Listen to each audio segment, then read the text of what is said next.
Meu nome é Araci dos Anjos Vieira.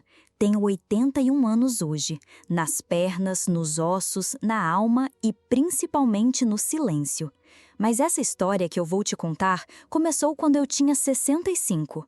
Ainda dava conta do meu fogão, do meu quintal e da minha língua afiada. Nunca fui de aceitar desaforo calada. Só que a doença tem uma mania covarde de deixar a gente pequena. O nome bonito era carcinoma ductal invasivo. Nome de coisa chique, né? Mas na prática era câncer de mama. Começou com uma coceinha besta, depois um carocinho, depois a confirmação no papel, como uma sentença carimbada por Deus e pelos médicos. Quando ouvi o diagnóstico, minha reação foi só uma. Claro, porque a vida já não tinha me dado bastante, né? O câncer não chegou sozinho. Chegou trazendo junto internação, soro, cadeira de ferro gelada e uma leva de gente que começa a falar com você como se fosse criança. Vamos, dona Araci, precisa se alimentar. E eu ali, com o estômago virado, o gosto de remédio na boca e a paciência escorrendo pelo ralo. Comecei a morar no hospital sem ter pago aluguel. As paredes já sabiam meu nome, o enfermeiro da noite sabia o número do meu prontuário de cor e o lençol nunca mais teve cheiro de casa. Eu me olhava no espelho e não via mais nada, nem cabelo, nem cor, nem voz, só um corpo cansado, fraco, um corpo que começou a ser tratado como peso. Foi nessa fase que minha filha mais nova, a Samara, resolveu lembrar que tinha mãe. Chegou no hospital com a cara lavada, flor na mão e voz de novela. Oi, mãe, a gente veio cuidar da senhora. E o agente era ela e o Raul, o genro. O genro que eu nunca engoli. Um homem com sorriso de padre e olho de lobo. Sabe aquele olhar que parece que tá medindo a gente? Pois é, ele tinha. Fazia anos que eu não via os dois, desde a última briga. Briga boa, diga-se. Eu chamei ele de fingido e ela de cega. Ela saiu batendo porta e nunca mais ligou. Mas agora, com a mãe doente, resolveu que era hora de reaparecer, como se o câncer tivesse acionado o alarme da consciência. Raul entrou no quarto ajeitando a gola da camisa polo com aquele perfume forte que mais parecia querer cobrir algo. Dona Araci, que bom te ver. A senhora vai sair dessa. É forte demais. Falava devagar, tocava minha mão como se fosse vidro e olhava direto nos meus olhos, como se quisesse cavucar lá dentro. No começo, ele era prestativo até demais. Ajudava a levantar, ajeitava a coberta, falava com os médicos como se fosse parente de sangue. E eu só observando, porque velho observa, né? Fica quieto, mas repara em tudo. E o jeito dele, tinha coisa ali. Eu não sabia o quê, mas meu corpo sabia. E corpo de velha não mente. Ele ficava muito, passava turno inteiro no hospital, mandava a Samara descansar, dizia que a sogra precisava de paz. A filha agradecia, emocionada, e eu fingia que não percebia. Fingir era mais fácil do que tentar explicar, porque quando a gente tenta explicar, dizem que é efeito da morfina, que é confusão da cabeça, que é paranoia de velha. E eu fingia. Quando ele me tocava por tempo demais, fingia que era só zelo. Quando ajeitava o travesseiro com a mão no meu pescoço, fingia que era carinho. Quando olhava para o meu corpo sem cabelo e sem força, com aquele olho que não combinava com a fala, fingia que não vi. Mas vi. E essa foi a primeira vez, depois de muito tempo, que eu senti medo. Medo mesmo. Aquele que vem devagar, sem grito, mas fica. Fica ali no estômago, nas costas, nas noites longas.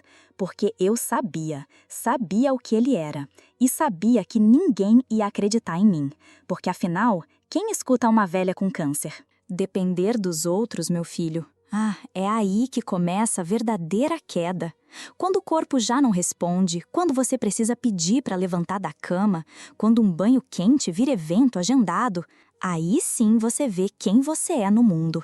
E eu virei paciente. Um número, um pedaço de gente com crachá de identificação e fralda geriátrica. No hospital, você não é mais você. Não tem Araci, não tem história, não tem opinião. Tem um corpo que precisa ser limpo, virado, alimentado e dopado. E ai de você se reclamar, porque velha doente ranzinza logo carimbada como caso difícil. Eu aprendi a engolir o que eu sentia, igual engolir o mingau sem gosto que me davam às 7 da manhã, sem fazer careta. E os banhos? Ah, os banhos. A cada 3 dias, um banho na cama, com 2 enfermeiras puxando o lençol como se fosse lona de circo. Me viravam de lado, me enxaguavam como quem lava a louça velha. Uma dizia, com licença, dona Araci. A outra já estava com a esponja na virilha. E eu ali, de perna aberta, olhando para o teto com a dignidade escorrendo pelo ralo imaginário. Porque nem ralo tinha. Depois vinha a parte do remédio, aqueles comprimidos que pareciam tijolo. Esse é para dor, esse é para dormir, esse é para proteger o estômago, esse aqui é vitamina C. Eu tomava tudo sem saber se ia acordar ou sair flutuando pelo corredor. Um dia tomei tanto que sonhei que o Papa veio me visitar e trouxe um bolinho de fubá. Acordei rindo, depois chorando, depois dormindo de novo. Era assim, um carnaval de confusão dentro da cabeça. E foi nesse cenário glorioso que Raul começou a se fazer ainda mais presente. O genro do ano, segundo minha filha. Ele vai passar as noites com você, mãe. Disse que não confia em hospital. Ah, claro, não confia no hospital, mas confia no soro vencido, no lençol encardido e na velha indefesa deitada sem calça. Vá vendo. No começo, eu quis recusar, falei que não precisava. Mas Samara olhou com aquela cara de filha dedicada e disse: ele só quer ajudar, mãe, não seja ingrata. Ingrata, a palavra que usam quando a gente não sorri para quem está afundando a faca com delicadeza. E eu calei, porque mulher velha, quando fala demais, vira louca, quando fala de menos, vira invisível. Escolhi a segunda. A primeira noite que ele ficou, eu achei que ia ser só incômodo, o tal constrangimento de ter o genro sentado num canto do quarto lendo o jornal enquanto eu suava frio. Mas ele não ficou no canto. Ele puxou uma cadeira para perto, muito perto, falou baixo, tocou minha mão e me chamou de valente, como quem diz, não se preocupe, eu tô aqui. Eu sorri, aquele sorriso falso que a gente aprende a dar quando a alma quer gritar, mas o corpo não aguenta levantar da cama. Ele ficou até eu dormir. Ou melhor, até eu fingir que dormi. Porque dormir de verdade ali, com ele por perto, não dava. Tinha alguma coisa errada no ar, no jeito dele respirar, na forma como ele puxava a coberta até o pescoço e alisava o travesseiro depois. Gente boa demais assusta, ainda mais quando é homem crescido querendo cuidar de sogra moribunda às 3 da manhã. Na segunda noite, veio com suco. Maracujá fresco, ele disse, ajuda a relaxar. Eu bebi, porque velho que recusa suco vira notícia. Mas o gosto estava estranho, muito doce, açúcar demais ou coisa pior. Ele ficou olhando eu beber, não tirou o olho do meu copo. E quando eu devolvi o copo, ele segurou minha mão com força demais pro gesto que era. Não doeu, mas incomodou. Senti a mão dele mais quente que devia. E o olhar, aquele olhar que já não era o mesmo. Foi naquela noite que aconteceu. O primeiro toque que não era para ser toque. Eu estava deitada com aquela camisola ridícula que o hospital dá, aquelas que amarram nas costas e deixam metade do corpo de fora. Ele se aproximou, disse, boa noite, minha guerreira, e se abaixou. Achei que ia me dar um beijo na testa, como já tinha feito antes, mas não. A boca dele passou pela testa, escorregou para a lateral do rosto e encostou perto demais da minha boca. Fiquei dura, o coração disparou, tentei virar o rosto, mas ele já tinha se afastado. Sorriu, como se não tivesse feito nada, como se aquilo fosse normal. E eu ali com vontade de gritar, mas engasgada na palavra imaginação, porque se eu dissesse para alguém, iam dizer que eu sonhei, ou que confundi, ou que tô carente. Acordei com dor no corpo e um gosto amargo na boca. Não sei se era o remédio, o beijo ou a sensação de impotência. Só sei que algo dentro de mim dizia: ele sabe que você tá fraca, e fraca é o que ele gosta. Tem noite que nunca vira dia, fica presa na carne da gente, como se o relógio tivesse parado ali, congelado no instante mais sujo da vida. E a minha parou numa dessas madrugadas em que o corpo já não me pertencia mais. Já era a terceira, talvez quarta vez que Raul fazia plantão no meu quarto. Já chegava como quem já conhecia os cantos, ajeitava o jaleco emprestado no encosto da cadeira, mexia na jarra de água como se fosse enfermeiro da casa. Tô aqui para o que a senhora precisar. E eu sorria com aquele canto da boca que não expressa nada, porque quando você está na mão dos outros, você aprende a sorrir até pro perigo, se ele vier de gravata. A Samara agradecia como se ele fosse um herói. Ele é um homem bom, mãe, tem paciência, te ajuda em tudo. Eu só assentia e pensava, ajuda demais até, porque homem que quer demais servir, às vezes está querendo se servir também. Mas como dizer isso sem parecer ingrata? Como explicar para minha filha que o marido dela tinha um olhar que não batia? Eu ficava quieta, engolia seco.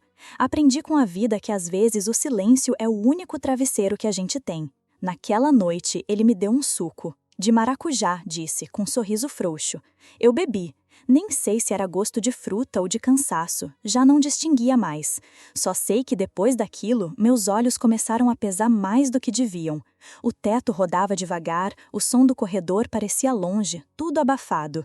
Um torpor estranho, como se o corpo estivesse desligando sem minha permissão. Acordei no susto, ou quase, porque o corpo não acordou junto, só a cabeça. Um peso no peito, um calor estranho na pele. Senti um movimento perto de mim, uma presença, respiração próxima. E então, as mãos. Não vou dizer onde, nem como. Só digo que elas estavam onde não deviam, fazendo o que não se faz com quem tá ali sem forças nem para virar pro lado. Não era toque de cuidado, era toque que ultrapassa, que não pergunta, que se aproveita. Tentei reagir, tentei mesmo, juro. Tentei levantar o braço, mexer a perna, virar o rosto, gritar.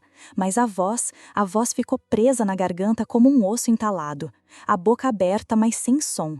Parecia que eu estava dentro do próprio corpo sem poder controlá-lo, como se fosse só um pedaço de carne ali, um objeto, um nada. E ele ali, fazendo o que queria. Como se fosse natural, como se não tivesse nada errado, como se fosse o dono de tudo. Fechei os olhos e fingi. Fingi que dormia, porque naquele momento era a única coisa que eu podia fazer. Fingi que não era comigo. Fingi que aquilo ia passar. Fingi que meu corpo ainda era meu. Depois de um tempo, não sei se foram minutos ou só segundos longos demais, ele saiu do quarto. Com calma, sem pressa. Como quem só foi ajeitar o lençol. E eu continuei ali, gelada, dura, como o coração socando o peito feito tambor. O gosto do medo na boca, o enjoo na alma. No dia seguinte, ele apareceu com pão de queijo. Me chamou de guerreira. Disse que eu estava até mais coradinha.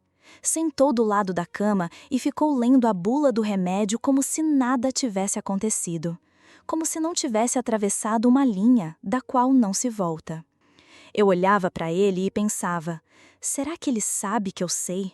Será que ele acha que velho não sente? Que doente não percebe? Que mulher sem força é mulher sem alma?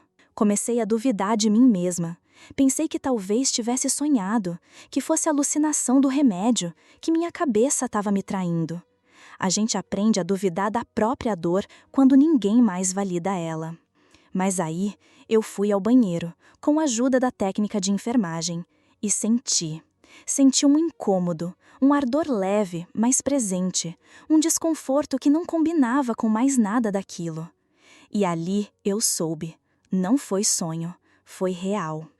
O corpo tem memória, e o meu lembrava, mesmo que ninguém mais acreditasse. Voltei para a cama e fiquei olhando o teto, pensando em como eu, Araci dos Anjos, que passou por fome, casamento sem amor, filho que me virou a cara e neto que só aparece para pedir dinheiro, agora tinha que fingir que não estava sendo atravessada mais uma vez. Só que dessa vez o golpe vinha por dentro, no silêncio, na madrugada. E assim foi. Naquela noite, meu corpo deixou de ser meu. E virou lugar de passagem, um lugar onde alguém entrou sem pedir, mexeu onde não devia e saiu como se nada tivesse feito. E o pior, ninguém viu, ninguém soube, ninguém sentiu, só eu, só o corpo que restou. Depois daquela primeira vez, não teve mais pausa, virou rotina. Toda noite era o mesmo roteiro. O corredor esvaziava, as luzes baixavam, a movimentação diminuía e Raul surgia. Sempre ele. Às vezes nem batia na porta, só entrava. Já vinha com a desculpa na ponta da língua. Samara tá cansada, resolvi vir no lugar dela. Ou então, o hospital estava lotado hoje, fiquei para ajudar. Ajudar. Essa palavra me dava náusea. Ele ajudava sim, a si mesmo. Comecei a reparar que os plantões noturnos pareciam ter o nome dele reservado. Se não estava escalado, dava um jeito de aparecer. Às vezes, chegava antes da troca de turno. Dizia que vinha trazer um suco, uma sopa, uma presença. E ninguém achava estranho. Ninguém. Porque ele sabia sorrir. E homem que sabe sorrir bonito tem passe livre em todo lugar. Até no quarto da sogra doente. As enfermeiras, todas encantadas. Nossa, como ele cuida da senhora, dona Araci. Hoje em dia é difícil ver um genro assim. Uma delas até brincou. Qual o segredo, hein? Vou querer um desse para minha mãe também. Eu olhei para ela com a alma engasgada. Se ela soubesse. Se uma só delas tivesse reparado, mas não. Elas viam o que ele mostrava. E ele mostrava o que queria. E o que ele fazia quando ninguém mais via. E minha filha era cega, cega por escolha. Defendia ele com fervor de fanática. Ele tá salvando a gente, mãe. Eu nunca imaginei que ele fosse ser tão dedicado. Me emociono só de ver como ele trata a senhora. Tratava, sim, tratava como coisa, como objeto, como carne anestesiada. Mas eu não podia dizer isso, porque se eu dissesse, ela ia rir, ia chamar de devaneio, ia dizer, você tá delirando, mãe, é o remédio, ou pior, ia se virar contra mim. Então, eu calei e comecei a representar. Passei a fingir que dormia. Toda vez que ele chegava, fechava os olhos, desacelerava a respiração, deixava o corpo mole. Às vezes, ele nem esperava muito. Começava a se aproximar como se estivesse conferindo se eu estava viva. Um toque aqui, outro ali, ajeitava a coberta. E quando achava que eu tinha apagado, fazia o que bem queria. Cada noite, uma invasão nova. Uma maneira nova de atravessar minha dignidade. E eu sentia tudo. Não com o corpo, porque ele já era uma coisa desligada, mas com a alma. A alma acordava cada vez. Ficava em pé no canto da cama, gritando para mim mesma, levanta, Araci, reage! Mas o corpo só pesava. Pesava como saco molhado, como trapo, como quem já desistiu de ser coisa viva. Passei dias sem comer, sem beber, sem querer nada. A comida vinha e eu só olhava. E se alguém perguntava, eu respondia, tô sem apetite. E era verdade. Não dá pra ter fome quando o estômago tá cheio de medo, quando o coração tá com náusea, quando a alma tá enfiada num buraco escuro e não quer sair de lá. Teve noite que eu desejei não acordar mais. Com força, deitada ali com aquele cheiro de hospital impregnado na pele, com o corpo doendo de onde ele mexia, com o silêncio me enforcando. Pensei, se Deus tiver piedade, me leva.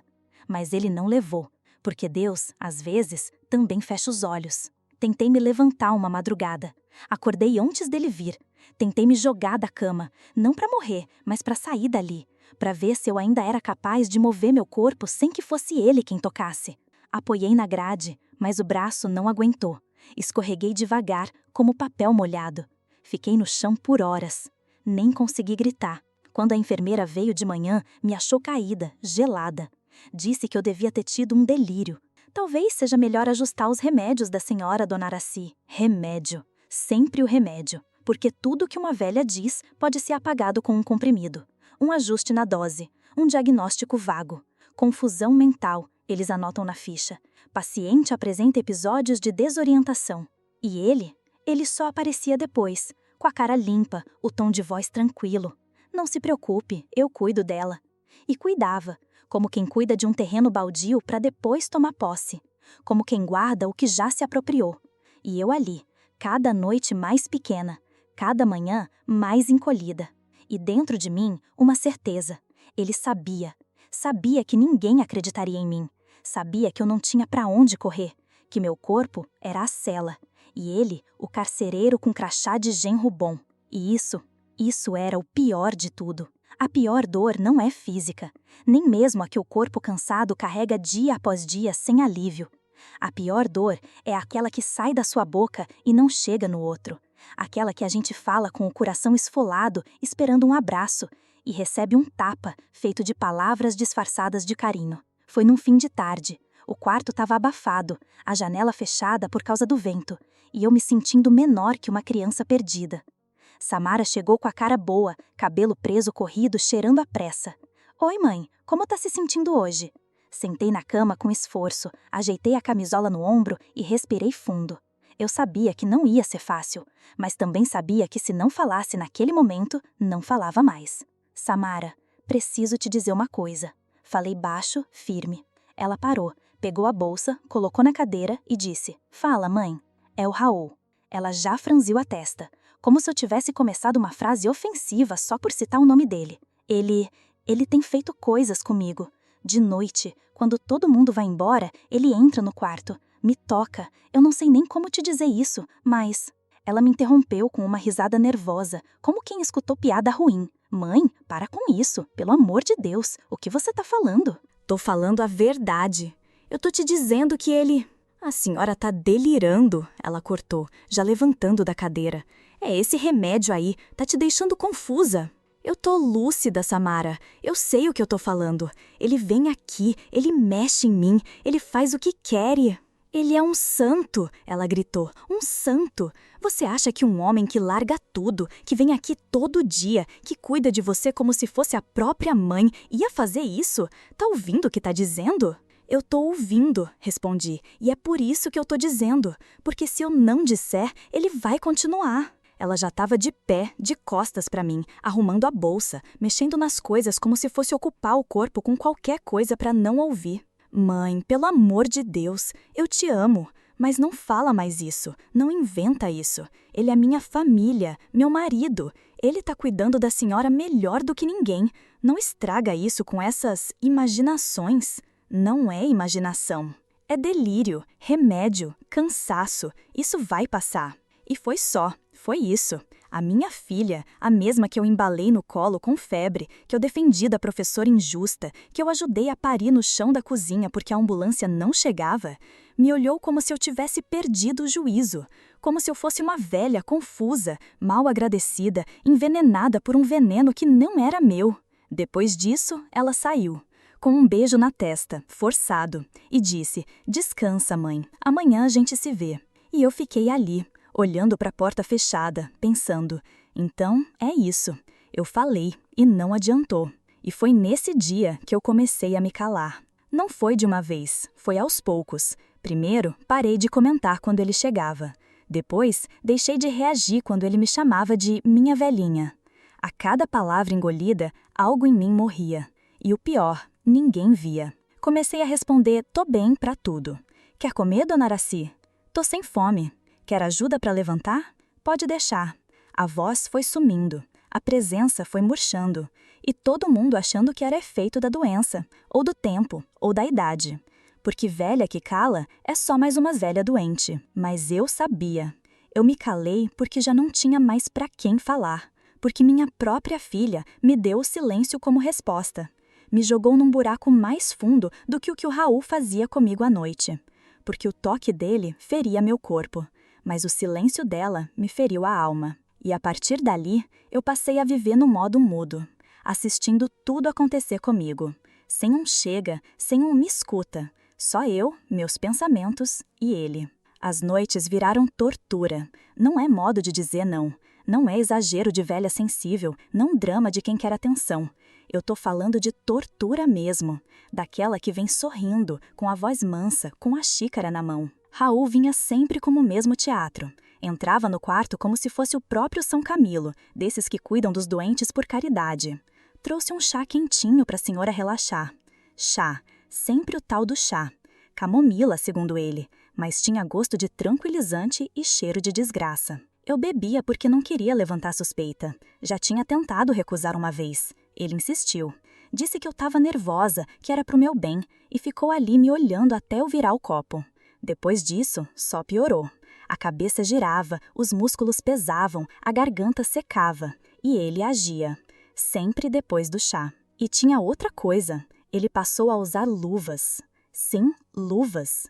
Daquelas cirúrgicas transparentes que a gente vê em médico mexendo em ferida. Só que ele não era médico, nem enfermeiro, nem técnico de nada. Ele era o genro dedicado, o santo da família. E lá estava ele, com luva na mão, trancando a porta do quarto, ajeitando a cadeira, soprando chá e dizendo: "A senhora vai dormir como um anjo." Eu fingia dormir, claro. Não tinha escolha. Só que mesmo fingindo, o corpo reagia. Pulso acelerado, suor frio, respiração curta. Eu podia enganar os olhos, mas o corpo sabia.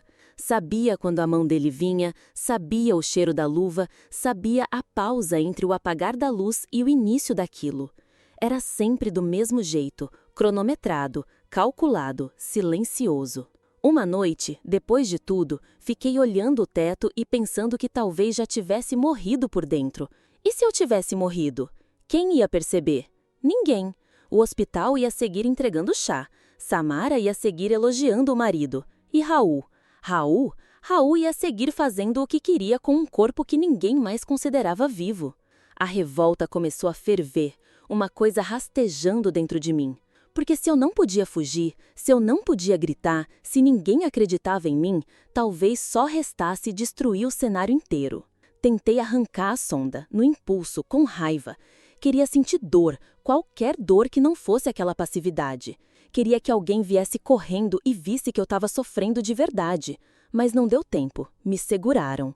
No outro dia, tentei me jogar da maca. Devagar, sem fazer barulho, na esperança de cair feio, de quebrar alguma coisa que me tirasse daquele quarto. Mas escorreguei devagar e só consegui um galo no quadril. A técnica de enfermagem achou que eu tinha esquecido onde estava. Aí veio o carimbo. Surto. Foi essa a palavra que escreveram no meu prontuário com letra cursiva. Paciente em surto. Apresenta comportamento desorganizado, agressividade leve, episódios de delírio. Delírio? Olha só! Fazer tudo o que é possível para escapar do seu próprio quarto virou delírio.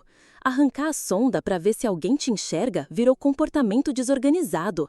E aguentar calada o toque noturno de um canalha com luvas virou parte do tratamento. Marcaram uma reunião com minha filha. Médica, psicóloga, assistente social. Todas sentadas com cara de entendemos sua dor. Explicaram que o ambiente hospitalar pode afetar a cognição do idoso, que a familiaridade do lar pode melhorar o quadro, que talvez a dona Araci esteja confusa porque está longe dos entes queridos. Samara chorou mesmo, de soluçar. Abraçou a psicóloga como se fosse amiga de infância. Ela nunca teve essas coisas, sempre foi forte, agora tá assim, tão fragilizada. E o Raul? Sentado, em silêncio, ajeitando as mangas da camisa social como quem espera o elevador. Um nojo. E aí veio a decisão final.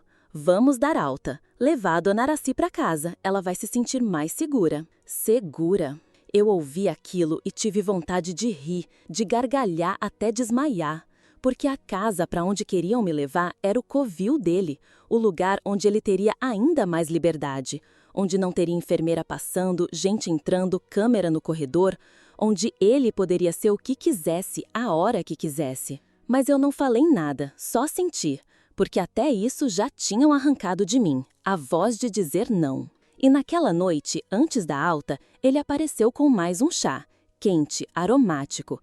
Pegou na minha mão com a luva já colocada e disse: "Amanhã a senhora volta para casa, vai ser bom, né?" Eu fechei os olhos, não para fingir sono, mas para não ver a cara dele. Porque se eu visse, eu juro, ia voar em cima. Mesmo sem força, nem que fosse para morder a cara dele com a gengiva.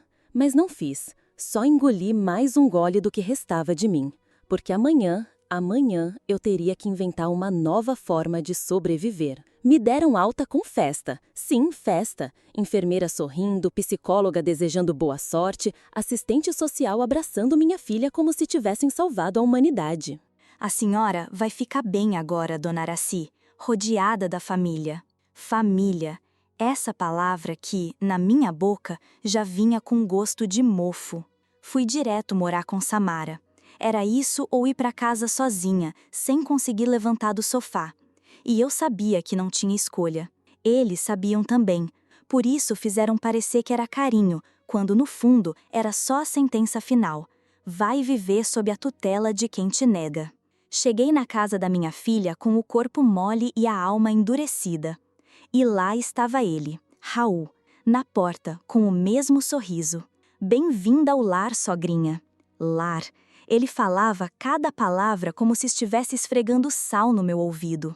O quarto que arrumaram para mim era no térreo, para facilitar, disseram.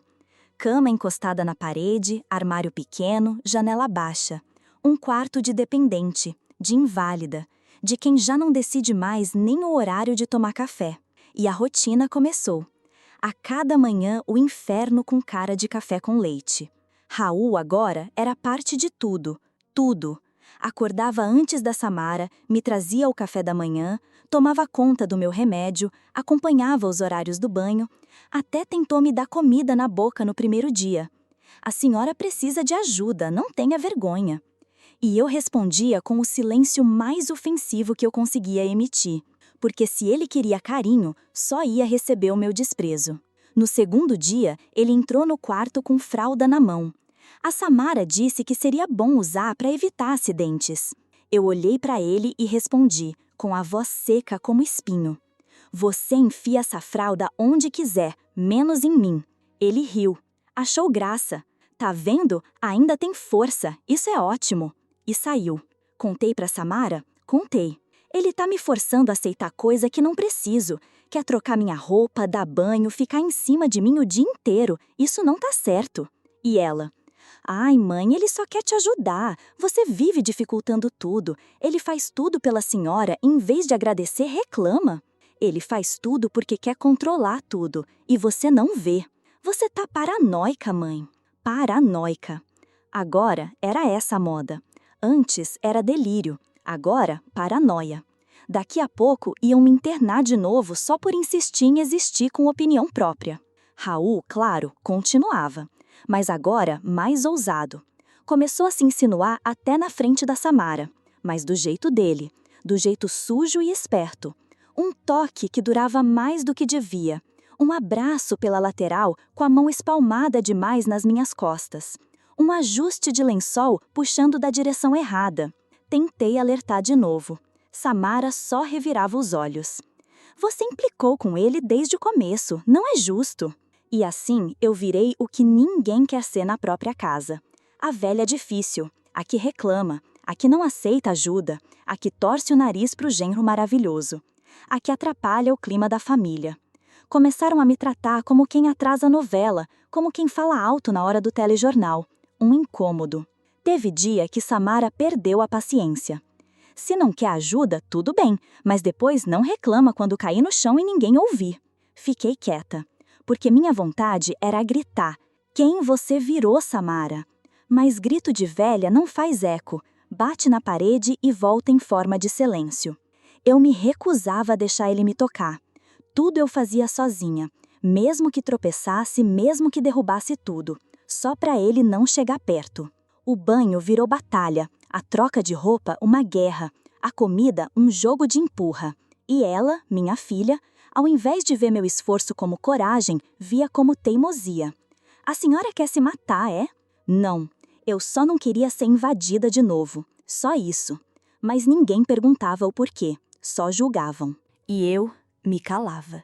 Mais uma vez.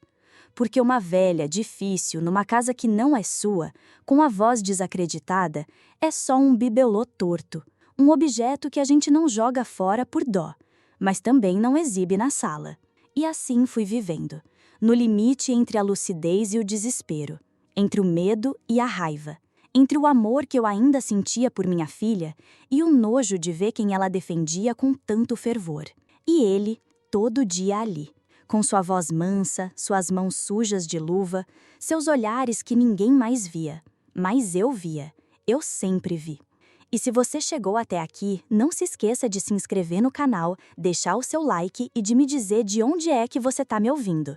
A gente acha que perde ao lar quando muda de endereço, que sair da casa onde criou os filhos é o fim. Besteira. A gente perde o lar quando alguém entra na nossa vida e muda a chave da nossa porta sem pedir. Quando o que era refúgio vira campo de invasão.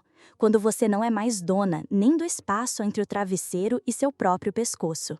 Foi assim comigo. Na primeira semana depois da alta, eu já sabia. Aquela casa não era minha. Nunca foi. Podia ter meu nome na conta de luz, podia ter minha colcha no quarto, minha caneca no armário, mas não era minha. O ar que eu respirava era dos outros. A rotina era imposta. Até minha presença era tolerada, como quem aceita um vaso trincado na estante porque tem apego, mas não por gosto. E no meio disso tudo, ele, Raul, presente, constante e mais solto do que nunca. Sem hospital, sem gente passando no corredor, sem olhares de enfermeira. Agora ele fazia o que queria com uma confiança que me enjoava, porque ele sabia que eu não tinha força, que minha filha não me escutava, que ninguém ia meter a mão no peito dele e dizer chega. Comecei a me trancar no quarto. Era o único gesto de resistência que me sobrou. Trancava com a chave toda vez que ele passava pelo corredor. Às vezes ele nem olhava. Outras olhava e sorria. Um sorriso frio, como quem diz, tranca, velha, tranca enquanto pode. Demorou pouco para eu entender que nem isso me pertencia. Num fim de tarde abafado, ele entrou. Abriu a porta como se fosse qualquer cômodo da casa dele. Eu levantei da cama assustada, a camisola torta no ombro, e vi ele parado ali, com uma sacola na mão. Esqueci que a senhora se tranca, disse. Mas tudo bem, Samara fez cópia da chave. Acha perigoso deixar a senhora aí sem acesso.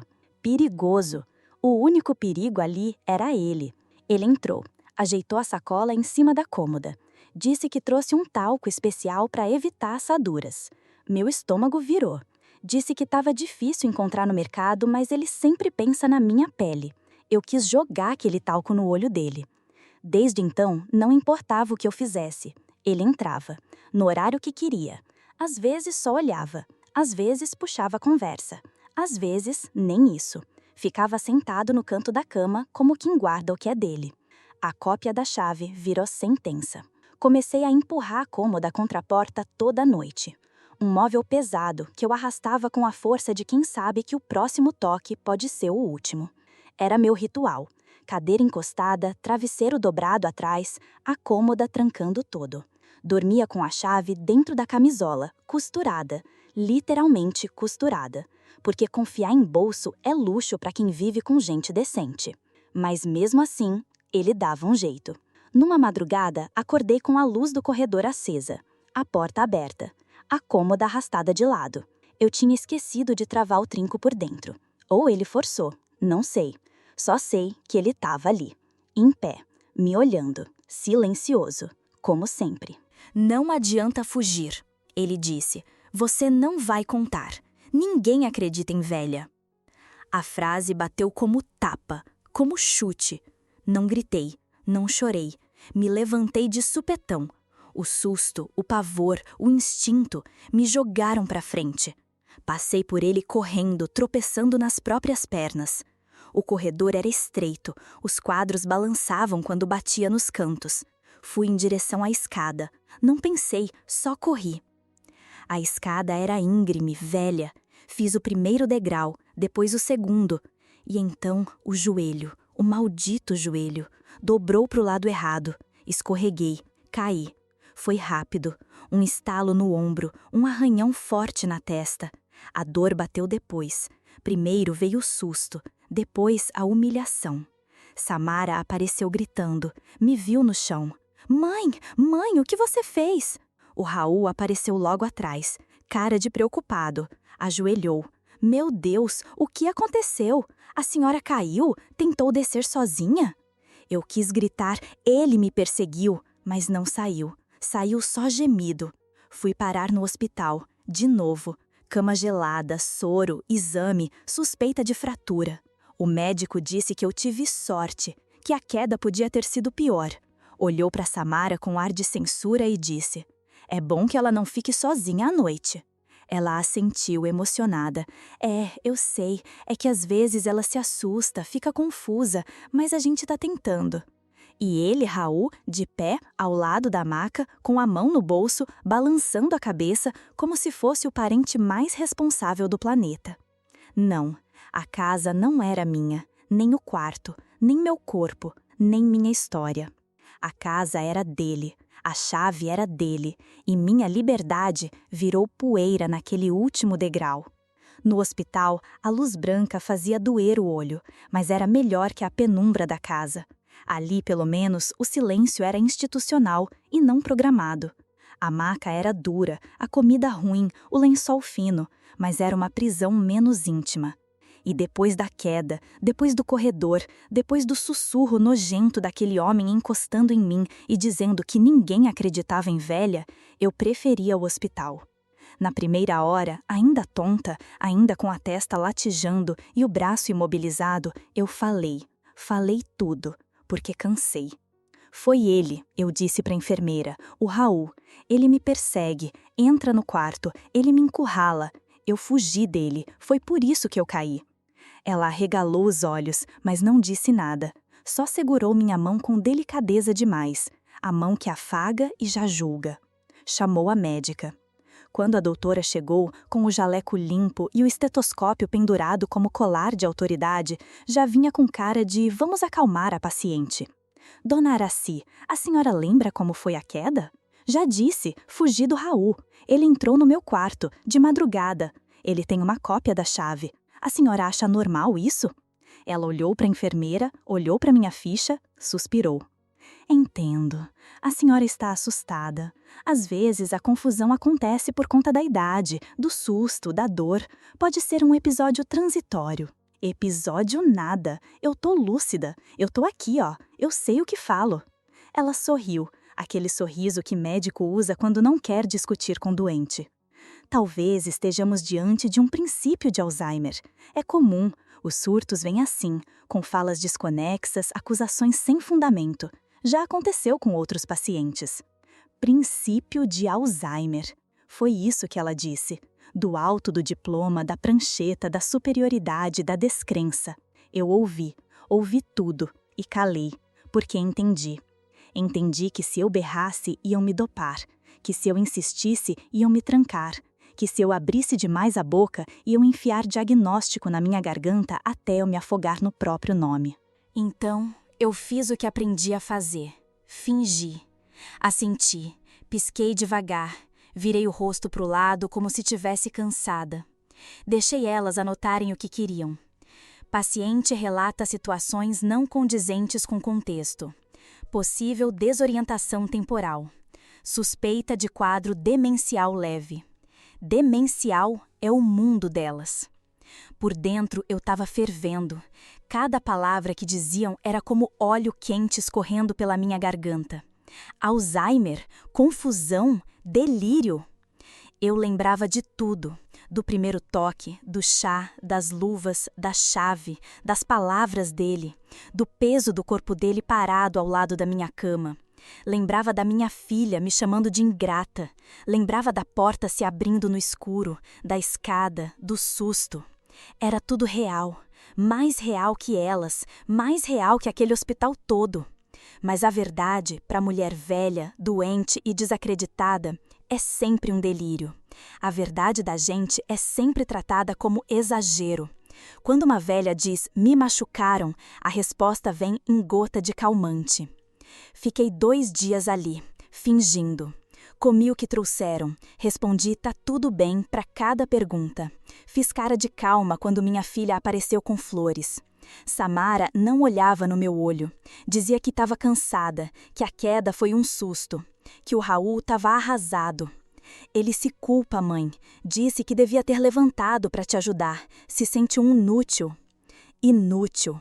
Inútil era eu, trancada num corpo que gritava sem som. Mas ali, no silêncio forçado daquele leito, eu decidi. Se dependesse dos outros, eu ia morrer sendo usada. Se esperasse alguém me salvar, ia virar lembrança de véia doida que inventava coisa. Eles iam limpar minha história com cloro, passar pano em cima do meu nome, e ainda escrever na lápide, foi bem cuidada. Mas eu não ia deixar. Porque velha, sim, fraca, talvez, mas burra, nunca.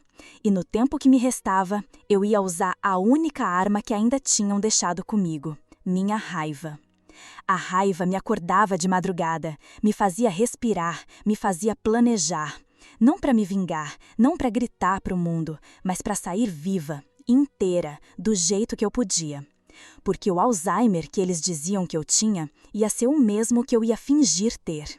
E no meio do esquecimento que eles tanto queriam para mim, eu ia lembrar de cada passo. Cada maldito passo, até a porta da rua. A espera pareceu durar anos. Eu contei cada segundo. Meus dentes batiam e meu corpo ardia. A troca de plantão era um alívio iminente, como se o mundo pudesse mudar num piscar de olhos.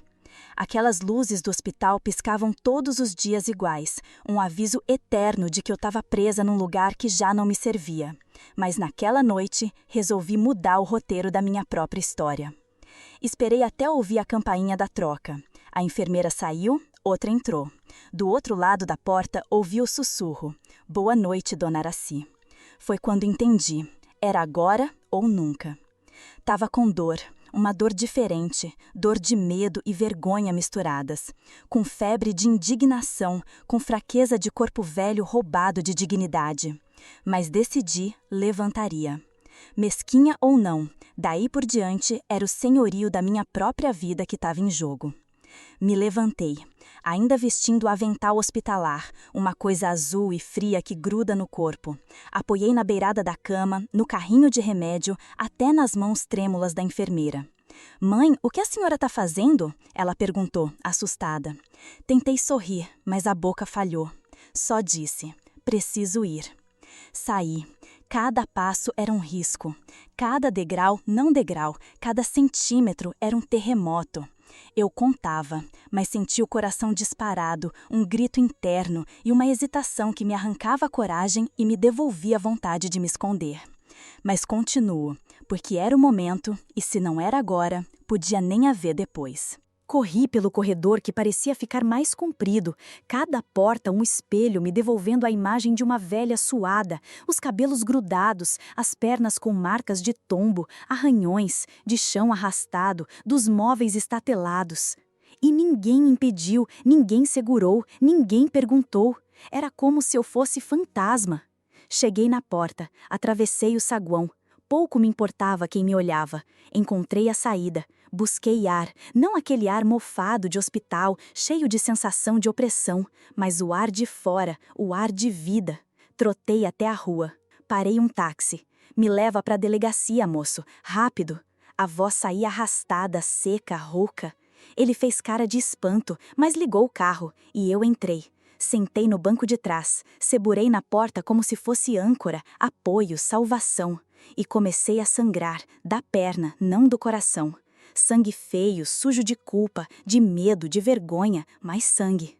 Meus 2 ternos de legging rasgaram, as panturrilhas arranhadas pelo piso frio e por onde me escorregar. O táxi virou, correu e eu respirei um pouco. O banco rachava sob meu peso, meu coração estourava de susto. Nem tentei me olhar no retrovisor, sabia o que via, uma velha em fuga, mais viva. A delegacia era um prédio cinza, com luz igual daquela no hospital. A porta girou devagar e eu saí. Desci do carro cambaleando e o taxista veio me ajudar, mas eu pedi para ficar só. Ele olhou. Precisa de ajuda médica? Pergunto. Não, respondi com voz firme. Me escuta primeiro. Ele se espantou, mas me ajudou a entrar. O corredor do departamento de atendimento era silencioso demais. O policial que me atendeu veio antes de eu pedir. O que houve, dona? E eu, com a garganta retorcida, comecei. Meu genro, ele me põe chá, me tranca no quarto, me machuca à noite, ele me persegue, tem cópia da chave, me assusta, me tocou, me mandou voltar para casa e me usa. Eu caio da escada porque fugi. Comecei a falar nomes, do hospital, os horários, as noites, 2 da manhã, meia-noite, o rosto dele, a voz grave sussurrando no corredor, as marcas. O policial ficou comigo, anotou tudo. Ele perguntou, Dona Araci, o senhor está em forma agora mesmo? Perguntei não, falei, estou assustada, mas estou inteira. Eu contava e chorava, não lágrimas de tristeza, mas de alívio. Cada palavra que saía era vento limpando poeira de anos enterrados. Ele veio buscar xerox e papel, voltou, segurou minha mão, pediu socorro ao hospital, mas novamente questionei. Não, eu só quero que a ouça primeiro. Ele concordou. Ali, num corredor frio, pela primeira vez na vida, alguém não pediu para eu me calar. Ninguém perguntou o que você tomou ou você tem Alzheimer. Ninguém me mandou ir com calma. Alguém me escutou. E aquilo foi o renascimento, o momento que me devolveu algo, a voz de que precisava para seguir viva. Pela primeira vez, me senti menos velha, não por dentro, mas por fora, humana. A justiça, quando quer, é lenta, mas quando uma velha foge do hospital vestida de avental, entra numa delegacia sangrando e grita "me escuta" antes de chamar a ambulância, aí nem o sistema consegue fingir que não ouviu. O que eu contei naquela sala de azulejo branco não ficou na gaveta. Virou papel carimbado, virou telefonema tenso, virou e-mail urgente. E o nome Raul começou a ecoar em lugares que ele jamais imaginou. Primeiro veio o hospital. A delegacia notificou a direção, exigiu acesso aos registros, às escalas, às câmeras internas. Queriam saber quem entrava, quem saía, quem tinha autorização para fazer o quê. E aí, as pontas soltas começaram a aparecer. A lista de acompanhantes batia errado. Tinham noites em que Raul estava lá sem estar anotado. A folha dizia que ninguém da família estava presente, mas o nome dele aparecia nos corredores, nas câmeras, nos relatos. Uma enfermeira anotou num canto do caderno de plantão. Genro da paciente entrou depois das 22 horas. Disse que era caso de urgência. Sem ninguém autorizar, sem ninguém registrar. E foi aí que chamaram as enfermeiras. Uma a uma, uniforme branco, cara de nervoso, tentando lembrar o que viram, o que ignoraram, o que fingiram não notar. A maioria repetia a mesma coisa. Ele parecia dedicado demais. Uma delas até tentou suavizar. Achava estranho ele ficar tanto tempo à noite, mas sabe como é, a gente não pode julgar. Mas bastou uma falar diferente para a coisa andar. Uma novata, voz baixa, cabelo preso mal feito, disse o que ninguém tinha coragem. Eu via ele entrando no quarto dela, de madrugada, com a luz apagada, com uma sacola na mão. Eu perguntava se precisava de algo, e ele respondia, tá tudo sob controle. Às vezes a paciente chorava depois. Eu devia ter falado antes, mas não falou, como todo mundo, como sempre. E então, o que eu pedi desde o começo, olharam as câmeras. Câmeras internas, câmeras que ele achava que ninguém via, as dos corredores, do andar, da entrada lateral. A polícia pegou os vídeos, e lá estava ele. Raul, de camisa clara, mochila pequena nas costas, passando pelo balcão sem dar boa noite, indo direto para o quarto. Às vezes à meia-noite, outras às 2 da manhã. Outras às 4, com a segurança de quem sabe que ninguém vai questionar, porque ele era o genro dedicado, o homem que cuida da sogra doente, um santo. As imagens mostravam ele saindo também, às vezes sorrindo, às vezes ajeitando a calça, os cabelos, nunca com pressa. Foram mais de 10 registros assim, 10, em turnos diferentes, dias não consecutivos, tudo fora de horário, tudo sem autorização. Tudo alinhado com os períodos em que eu aparecia nas fichas com confusão noturna, episódio de agitação, tentativa de arrancar sonda. Quando a polícia montou o dossiê, até o delegado engoliu seco.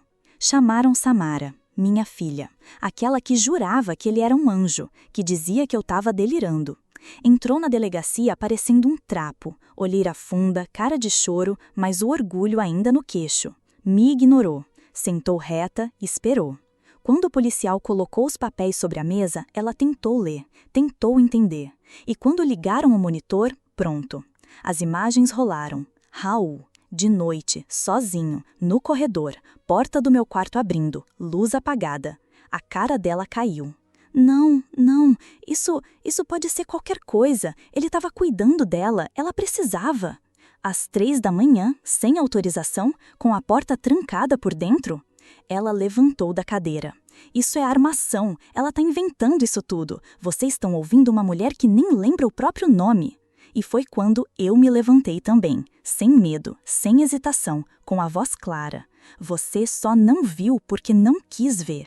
Foi como um tapa. Ela congelou. A sala ficou muda. O policial abaixou os olhos. Até o estagiário de canto parou de digitar. Porque a frase não era só acusação, era sentença. Era aquilo que todo mundo sabia, mas ninguém dizia. Porque é mais fácil fingir que a velha tá louca do que admitir que o homem de casa é um monstro.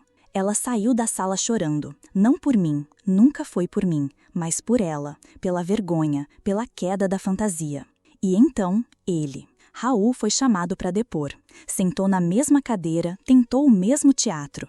Camisa engomada, sapato limpo, sorrisinho nos lábios. Mas não durou.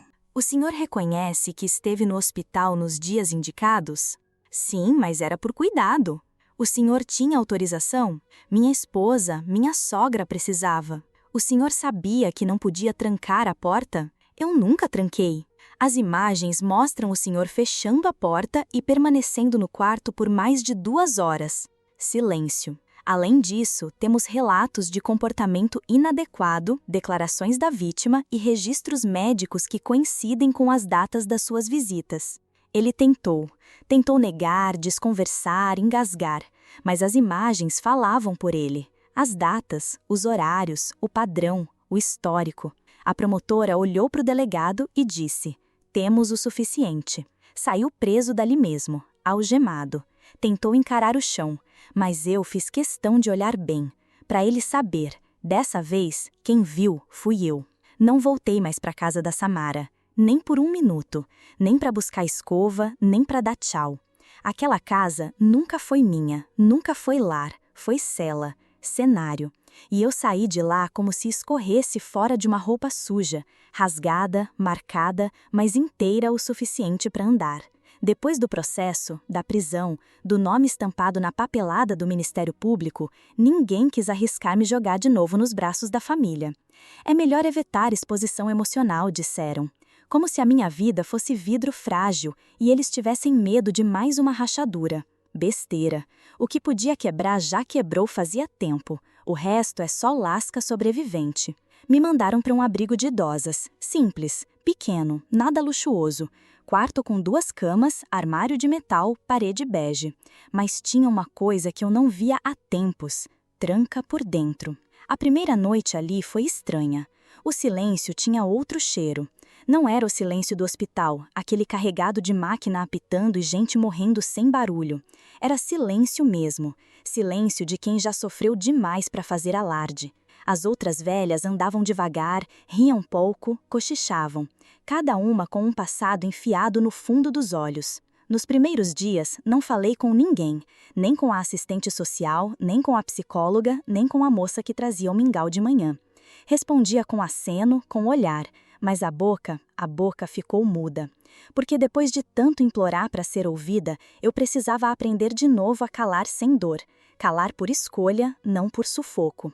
Passei semanas assim, em silêncio, observando, vendo o tempo andar pela janela. E olha, era estranho. Pela primeira vez em muitos anos, ninguém encostava em mim. Ninguém vinha com chá, ninguém abria a porta sem bater, ninguém sorria com malícia disfarçada de bondade. Ninguém me chamava de teimosa, de confusa, de inconveniente. Era como se eu tivesse sumido. E pela primeira vez, isso era bom. Me vi, enfim, invisível por escolha. Uma sombra que ninguém tocava. Um corpo que só eu mandava. E o que senti, entre um silêncio e outro, foi algo que nem sabia mais nomear. Paz. Não era alegria, não era alívio, não era superação dessas que o povo posta na internet com frase de autoajuda. Era só paz. Seca, crua, pequena. Paz de poder dormir sem medo do trinco girar, paz de poder mijar com a porta aberta se quisesse, paz de saber que ninguém mais ia chamar sogrinha com aquela voz. Toda noite eu tranco a porta, de dentro. Não porque tem perigo, mas porque agora eu posso. E esse poder, pequeno, quase ridículo para quem nunca teve medo, para mim vale como um castelo. Deito na cama do canto. A outra velha que divide o quarto comigo ronca feito trator. Mas não ligo, porque ronco é barulho de vivo, barulho que não assusta. E ali, naquele canto duro, com colchão que faz curva e lençol de algodão barato, eu finalmente me sinto segura. Não pedi justiça divina, não quis vingança. Só queria isso, poder deitar e saber que ninguém vai me invadir. A Samara não me liga mais. Mandou uma carta uma vez, cheia de palavra bonita, arrependimento torto, como se desculpa limpasse as mãos sujas. Não respondi, não rasguei, guardei, porque cada pedaço de papel agora é prova de que eu existo. O Raul continua preso, vai responder pelo que fez. Vai enfrentar um juiz, um promotor, uma sala cheia de gente que talvez, pela primeira vez, enxergue o que ele é de verdade. Não fico pensando nele, nem no que será. Já me consumiu demais. Hoje, me preocupo em coisas simples. Lembro de como é bom respirar sem ser vigiada. Lembro de como é bom ter nome sem apelido nojento colado. Lembro de como é bom fechar os olhos e dormir sem precisar fingir. Essa história não tem final feliz. Não tem música, não tem aplauso, mas tem verdade. E isso, para uma velha como eu, já vale mais do que qualquer milagre. Agora, toda noite, apago a luz, empurro a cadeira contra a porta, só por hábito, e tranco, de dentro. Porque agora, esse corpo é meu. E ninguém mais entra. Agora que eu terminei de te contar tudo, fica essa pergunta que talvez tenha ficado atravessada aí na tua garganta. E depois, Dona Arace? O depois não veio com luz do céu nem anjo tocando harpa. Veio no silêncio, no abandono, naquelas manhãs em que a gente acorda, olha o teto e pensa: tô viva, mas pra quê?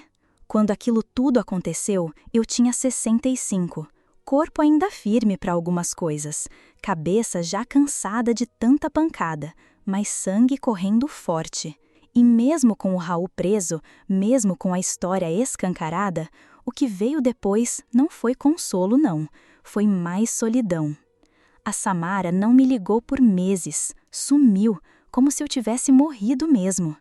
A filha que eu carreguei com cólica e pão seco, que cuidei sozinha com febre na testa, me virou as costas como quem fecha uma janela num dia de vento.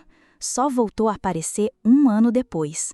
Bateu na porta do abrigo com uma sacola de biscoito e um pano de prato bordado. Chorou na minha frente como se fosse ela a vítima. Disse que estava arrependida, que queria me ouvir, que não sabia de nada.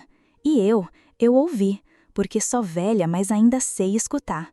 Só não abracei, porque o abraço que a gente força é o mesmo que engasga. Disse pra ela, agora não. Um dia, quem sabe.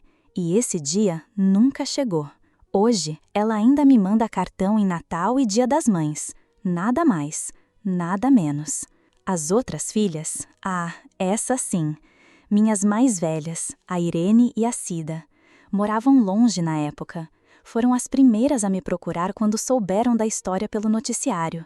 Chegaram com olho vermelho e mão estendida. Não duvidaram de mim nem por 1 segundo. A Cida quase bateu na porta da cadeia querendo ver o Raul de perto. A Irene disse que se eu voltasse para a casa dela, teria cama, comida, colo. Mas eu não quis. Depois de tanta invasão, eu queria espaço. E foi no abrigo que encontrei. Não é lugar de luxo. O lençol é fino, a comida às vezes vem morna, a televisão do salão vive com chiado. Mas é minha trincheira. Um quartinho simples, uma janela que dá pro pátio e uma porta que eu posso trancar do lado de dentro. Isso, pra mim, virou ouro. Os primeiros anos foram de silêncio. Fiquei semanas sem dizer uma palavra. As cuidadoras achavam que eu era muda. Só depois de muito chá e olho no olho é que começaram a ouvir minha voz. Grave, seca e firme. Fiz amizade com umas 2, 3 senhoras. A Judite, que tem 90 e ainda mexe com crochê. A Neuza, que perdeu o marido na ditadura e nunca mais quis saber de homem. A gente senta de tarde e reclama da comida, da novela, da vida. Mas ri também. Ri como quem já chorou o suficiente para merecer uma trégua. Não tive mais contato com homem nenhum, nem de perto, nem médico, nem cuidador. Até hoje, quando um enfermeiro entra no quarto, eu levanto da cama e fico de pé, por reflexo, por instinto, por segurança. Nunca mais confiei. As noites passaram a ser tranquilas, porque agora quem gira a chave sou eu. Eu escolho, eu decido. Eu durmo quando quero, levanto quando posso. E isso, meu bem, depois de tudo que vivi, é mais do que liberdade, é vingança. Com 70, comecei a escrever num caderno, mas não para deixar para alguém. Escrevo para mim, palavras soltas, nomes, datas. Às vezes rabisco um "tô viva", só para não esquecer. Aos 73, tive uma pneumonia forte. Quase fui. E pensei, será que é agora? Mas não, escapei. Voltei mais fraca, mas com mais vontade. Porque depois de tanta tentativa de me calar, eu me recusei a morrer quieta. Hoje, com 81, ando devagar. A bengala é a extensão da minha coluna. A pele tá fina, o cabelo ralo, o peito ainda cheio de coisa atravessada, mas o olhar não abaixa mais. Nem para médico, nem para juiz, nem para filha repreendida.